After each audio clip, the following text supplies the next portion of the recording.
जय हिंद, नमस्कार। उम्मीद है कि आप सब अच्छे होंगे। आज का हमारा टॉपिक है संविधान का। एक टॉपिक हमने संविधान का पहले पढ़ा दिया है, अब दूसरा टॉपिक देखते हैं। उसमें पढ़ाया था हमने कि संविधान सभा की किस प्रकार मांग की गई थी। आज जानेंगे हम क्रिप्स मिशन के बारे में और थोड़ी अन्य जानकारी। चलिए देखते हैं। जैसे क्रिप्स मिशन कब आया था? 1942 में। और इसके अध्यक्ष कौन थे क्रिप्स मिशन के? स्टैफोर्ड। और ये क्रिप्स मिशन आने का मकसद क्या रहा है?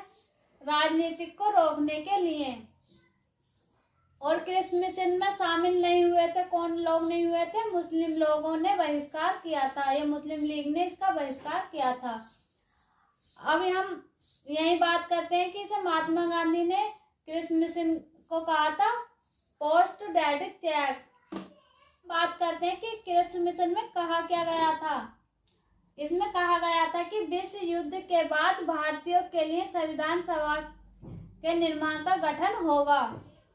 इसमें संविधान निर्माण की बात करी गई थी क्रिप्स मिशन में। अब बात करते हैं कैबिनेट मिशन की। यह कब लागू हुआ था? 1946 में। और हम यही देखें कि यह भारत में कब आया था? 24 मार्च 1946 को भारत में आया था। और यह भारतीयों के सामने कब पेश किया गया था? 16 मई 1946 को भारतीयों के सामने पेश किया गया था। बात करते हैं कैबिनेट मिशन के कितने सदस्य थे? 3। और इसके अध्यक्ष लॉर्ड पैट्रिक लॉरेंस। इन्हें भारत सचिव भी कहा जाता है। और दूसरे थे स्टैफोर्ड क्रिप्स। इन्हें बोर्ड ऑफ ट्रेजरर्स के संविधान का अध्यक्ष कहा जाता है। और बात करते हैं तीसरे नंबर पर थे एबी अलेक्जेंडर।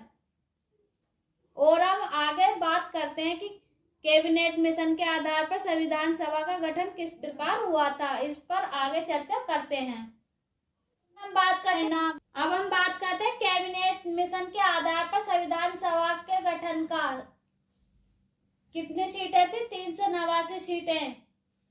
और इन्हें 2 भागों में विभाजित हुई थी। यहाँ पर ये 296 थी ब्रिटिश भारत प्रांत में और 93 थी देशी रियासतों से।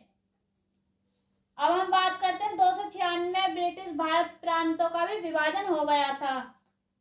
292 थी ब्रिटिश प्रांत में और 4 थी कमिश्नरी सीटें। और ये कहाँ कहाँ हुई थी? दिल्ली में, कुर्ग में, अजमेर, मारवाड़ और ब्रिटिश बलूचिस्तान में। आगे हम देखते हैं यहीं पर कि इन सीटों का चुनाव किस आधार पर और कब हुआ था और इनका परिणाम कब आया था। तो हम बात करते हैं चुनाव की 389 सीटों के। यह हुई थी जुलाई से अगस्त में 1946 में चुनाव हुआ था। और बात करते हैं हम इसके परिणाम की, तो अक्टूबर से नवंबर में 1946 में परिणाम आया था। और यह हुई किस आधार पर थी? एकल पद्धति चुनाव प्रणाली के आधार पर। और यह सीटें थी कैसी? अप्रत्यक्ष चुनाव हुए थे ये। अब बात करते हैं हम कैबिनेट मिशन के चुनाव परिणाम की। यह हुआ था 295 सीटों पर। 208 सीटें थी कांग्रेस की और 73 सीटें थी मुस्लिम लीग की। और 15 सीटें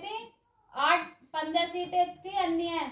और 8 सीटें थी स्वतंत्र उम्मीदवार की और 7 थी अन्य छोटे दलों की। अब हम यहीं पे बात करते हैं संविधान सभा के गठन की। यह हुआ था 6 दिसंबर 1946 को। और संविधान सभा की पहली बैठक हुई थी 9 दिसंबर 1946 को। यहीं पर बात करते हैं 11 दिसंबर 1946 को हुई थी दूसरी बैठक। और यहीं पर देखते हैं 13 दिसंबर 1946 को हुई थी तीसरी बैठक। अब बात करते हैं पहली बैठक की। 9 दिसंबर 1946 को पहली बैठक हुई थी। और यह हुई कहाँ थी? दिल्ली में हुई थी। और वर्तमान में है ये संसद के केंद्रीय कक्ष में, और इसके अस्थायी अध्यक्ष है सचिदानंद सिन्हा। और ये किस आधार पर बनाए गए थे इसके अध्यक्ष? सबसे वरिष्ठ के आधार पर बनाए गए थे। और आगे देखते हैं। अब बात करते हैं वहीं पे कुछ महत्वपूर्ण पॉइंटों की, जैसे कि पहली बैठक में 389 में से कुल 211 सदस्य उपस्थित हुए थे। और हम देखते हैं कौन कौन उपस्थित नहीं हुए थे। मुस्लिम लीग उपस्थित नहीं हुए थे, इसका बहिष्कार किया था। अब बात करते हैं देशी रियासतों ने भाग नहीं लिया था यहाँ पर, और इससे संबंधित देशी रियासतों से संबंधित जेवी कृपलानी ने की थी। और बात करते हैं यहाँ पर दूसरी बैठक की 11 दिसंबर 1946 को, और इसके स्थायी अध्यक्ष थे डॉक्टर राजेंद्र प्रसाद। और हम बात करते हैं कि इसके संवैधानिक सलाहकार कौन थे दूसरी बैठक के? BN राव। और इसके दूसरी बैठक के अन्य उपाध्यक्ष थे TT कृष्णाभिचारी। अब बात करते हैं हम तीसरी बैठक की 13 दिसंबर 1946 को हुई थी तीसरी बैठक। इसके अध्यक्ष थे PT नेहरू के द्वारा उद्देश्य का प्रस्ताव किया गया था। और पेश कब किया गया था उद्देश्य का प्रस्ताव? 22 जनवरी 1947 को स्वीकार किया गया था। अगर वीडियो अच्छा लगा हो तो चैनल को सब्सक्राइब करें, वीडियो को लाइक एंड शेयर करें। पूरी वीडियो देखने के लिए चैनल को सब्सक्राइब करें।